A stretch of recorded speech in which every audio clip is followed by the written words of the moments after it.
Hi, Kathy here from Kathy's Cute Creations. Today I'm going to teach you a little bit about bias tape. So there are tools out there that you can make them, and I'm going to also show you, if you don't have the tools, how to make them with a couple of pins at the iron. Now, if you've noticed on bags that you purchase, and the bags that I'm talking about are like if you go to the grocery store and you can get a bag. They used to be $1, now they're like $1.99. Some of them are $2.50. Joann's has them. Well, on the edges up the sides, that's bias tape they've put them together with. I have a couple of bags from Joann's that, because I use them frequently for work and I haul things in them, they've started coming apart. So I'm going to show you how I repair them to continue using them. Okay, let's get started. Now, for those that kind of scratch their head and went, what is bias tape? All right, so you might not have known that you knew what it was, but you do know what it is. This is sort of a, if you can see a little bit of the sheen right here, that's a satin type of bias tape. Normally that size, and that's 2 inches, is put on the outer edge of a baby blanket. This is 1 3/4 inch, not quite 2, 1 3/4. Excuse me, 3/4 inch, not quite an inch. When you buy it in a package like this, it tells you, in other words, this one is 1/2 inch, 0.5 inch wide is 1/2 inch. You get anywhere between 3 to 4 yards. As you can see, the pink, this is 3 yards, the white is 3, the blue is 4. And it tells you, right here it says, extra wide double fold. This says single fold. This is extra wide double fold. Now let me show you on this red one here. So that's a single fold, but it's folded over twice. Now this is an example of what they use on the bags, like the bag I'm going to show you from Joann's. It's folded over on the right and the left. And if you can tell, it's a little bit bigger on the left than it is on the right. It's, just a little bit. All right. And let me unpin the blue one here. Let me show you what that looks like. Here.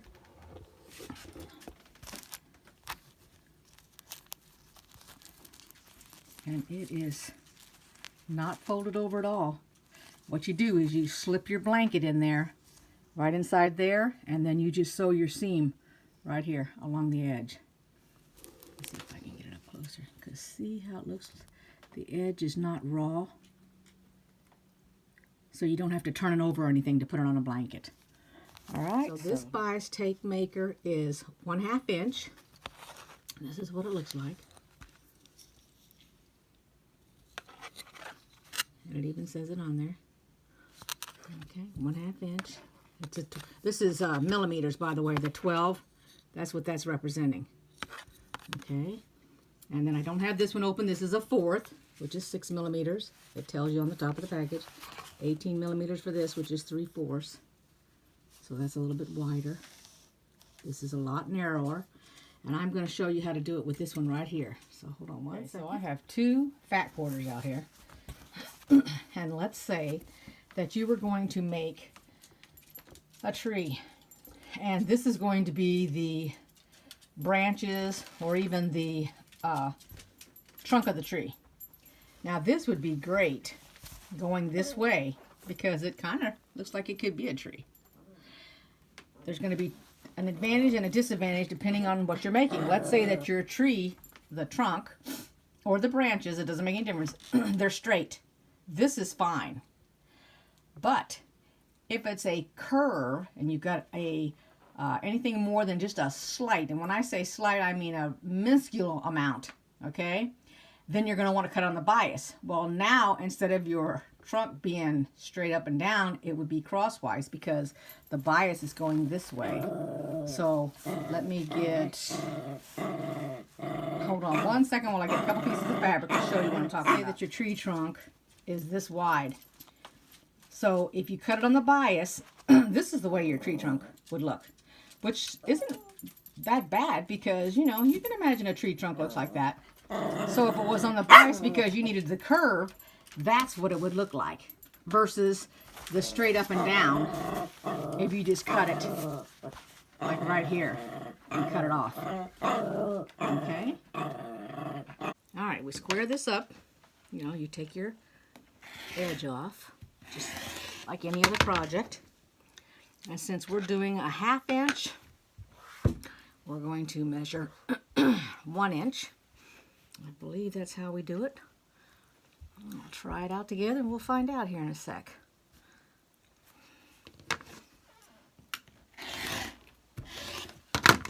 Now that's on the straight of grain. All right, so here's the top. Flip it over. And then it's got like a groove right here. And that's what you're trying to do, is put it in there. And you're feeding it in. And I believe I need a pen to grab it. Let's see if I can. Nope, I can push it out enough. Okay, and as it starts to come out, see here, let's get off that color right there. And then what you're doing is you're ironing as it comes out, you're ironing it on the iron. So we're going to go over there to the iron. After I said that, I'm thinking you're probably wondering, how the heck did you get a bias strip out of there? I guess I ought to show you that too. All right, so you would fold it like this.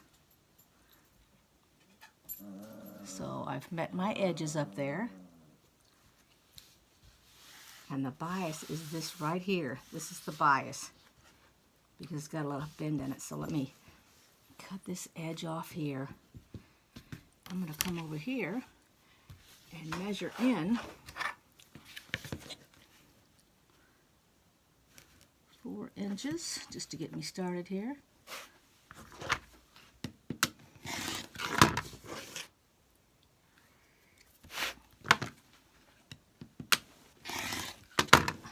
Okay, there's a piece. So we've got one on the bias and one on the grain. So then I took it over there and I went, wait a minute, there's actually 3 sides, not 2 sides, so you could do 3 of them. I'm going to explain it on this other piece, but let me go ahead and cut it. Okay. Now, so you really have, when it comes to cutting out bias tape, you really have 3 sides, and you're probably not, you're trying to figure out how can you have 3. Well, all right, look at it this way. You have it straight of grain. The first time that I cut it, I went this way. So your fabric has a little bit of pull. Let's see if I can show it to you here. You have a little bit of, this is not the bias, but it's got a little give, which you can see. This has less. Okay? So you can cut it out this side, that way. You can go this way, or the bias. So that's 3 different strips. So that's why I went ahead and cut out 3 out of this color here. And we're going to take it over there and we're going to iron it. So, oops, as you pull this, you just slowly iron as you're pulling it. Let's see if I can get it in that. There we go.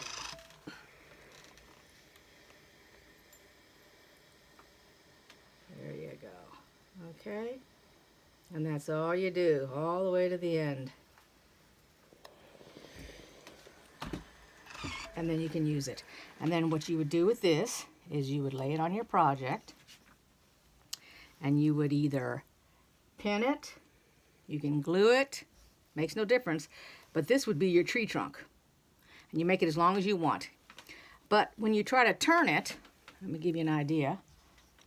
Let's say that I pin it here. Let's say it was a gnarly tree trunk, okay? Normally what you do is you take your pin, and let's say that I want to turn it about right here. You'd put your pin in your fabric, and then you take it and you turn it. But this doesn't want to turn. See how it lifted right there? It doesn't want to turn because there's no bias in it. It just folds. Let me see if I can get closer. See, instead of it turning, like if I wanted to turn, I wanted to curve right here, I can't get it to curve. It would have a fold in it right here. That's because this is on the straight of grain, so you're only going to go up and down with it to make it look decent. If it was a tree, and this is what you would do. You would put, when you do your applique, you would be putting this one underneath that one. And then if you wanted to bend it, or not bend it, but turn it, this is how you get your turn.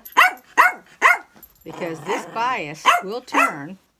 Let's see if I can get it to turn a little bit here for you so you have an idea. This is my straight. Now there's the straight piece right here that doesn't give. And here's the one that was done on a bias. And look how nice and curved that is. So see, you could make your little tree branches.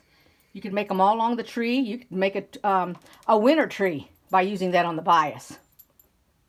And then I'm going to go ahead and do the other piece also to show you how much give that has. Let's get it started here. Now this is the one that has just a little bit of give, but it doesn't have a lot. Like on the, let's see if I can get it to come out of there. Oh, it acts like it's stuck. Let's see here. There we go. Now it's coming out. Okay. Let's get it up here for you.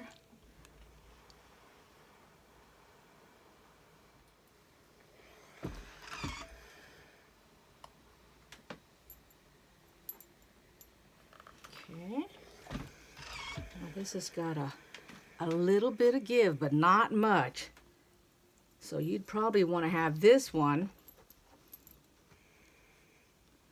off this edge. Let's see if I can get a pin in there. Let me see if I can bend it just a skosh. Let's see, I don't know. It's not as flexible as the other. No, let's see here. I would probably use this for the straight because it doesn't really want to give. It's almost like this one here, the very first one. So let me flip the camera flipped here. This one, even though it's got a little bit of give, it still does not have enough. This one I like really, really well.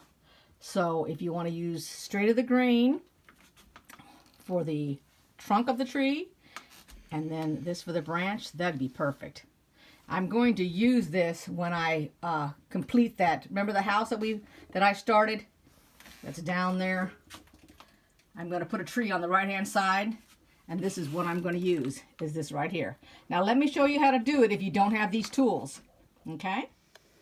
Okay, so all I did was open this up and iron it back out so I can show you. See the two pins? I've pinned them, and they got a, oops, right here's an opening, and there's an opening. Now I'm going to try to put my fabric. Started like this. What I did was I shoved it up underneath there, and you pull this. As you're pulling it, see how it's automatically making it? And then you pull it to the next pin, which my pin is probably too far away, but hold on a second, it is. Now I fed it through, let me pick this. I just stuck it through with this. I shoved it up underneath there. And then as you slowly pull it, it's automatically making it for you. And then you can iron it. And actually, you know, these are those, pins. So, and whatever width, my pin's closer here so you can see it.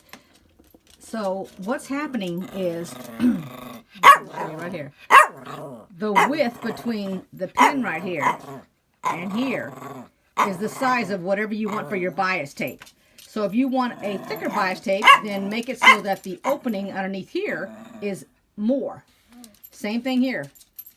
So as you pull this out, let's see if I can put my, as you pull it, in this case, because pins are glass head pins, so it's not going to, if I get my iron on it, it's not going to melt. And you just keep pulling it. As you pull it, it's creating your bias tape. Okay?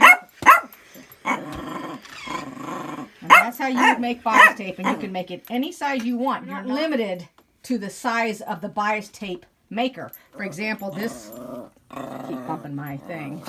This bias tape is only the 1/2 inch. So I can't make anything bigger than a 1/2 inch with that tape.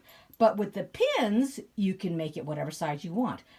if you don't have big pins, that's fine, because pull another pin out here so we can see it. I could still do it with this pin here. See if I can keep them broken. All I did was went in, grabbed the fabric, and then did my distance, see? But I got lots of pin left, so I could go, even with this small pin, I could go all the way to there and still make a good size bias. See, tape. So you're only limited to the size of your pin. While I was up there ironing that fabric, I got to thinking, did anybody notice the price of those fat quarters for $1.49? I don't know what they are at Joann's now, but I do know that at my favorite quilt shop, you cannot touch a fat quarter for under $3 unless it's on sale. That's how much they've gone up. All right, so let's take a look at this bag first. And right here, that's off. And this is the, put it over here so we can see it. That's their bias tape. See, it's not folded and met in the middle, which is fine. And then all they did was took it on the edge here and did a seam up both sides. So all I'm going to do is just sew that. All right, so their stitching is larger than 2.5. So I'm going to go ahead and move it up to 3. And yes, I'm going to lock it in place. And that looks like that's about. And then I just come all the way down to the bottom of the bag, and I'll remove my clip when I get close. Okay. And then I'll take my pointer and make sure that it's on the top and the bottom as I go right down that seam. And I'll lock that.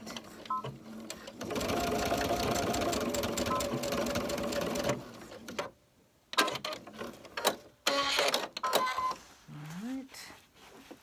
And there we have it. Now this bag here, which is larger, it looks like 3 of the 4 sides need to be redone. So I'm going to go ahead and do them. And yes, I did reinforce all sides of that other bag. I went ahead and I changed my thread color because this is sort of a off-white, and I want to go ahead and match the bag.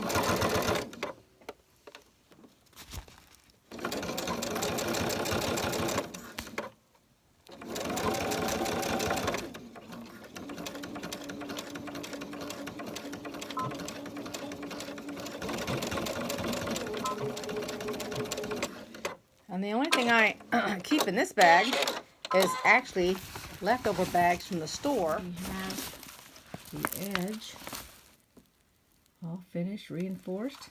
All I gotta do is clip the threads. Get the next in over here. And that's it. That should hold for a while longer. Well, I hope this tutorial helped you learn a little bit about bias tape and that you can create your own for your own projects. It can be used for a lot of things. And if you've got these kind of bags, now you know how to fix them and you don't have to pitch them. They get a lot more life out of them. Okay? Well, till next time. Bye-bye.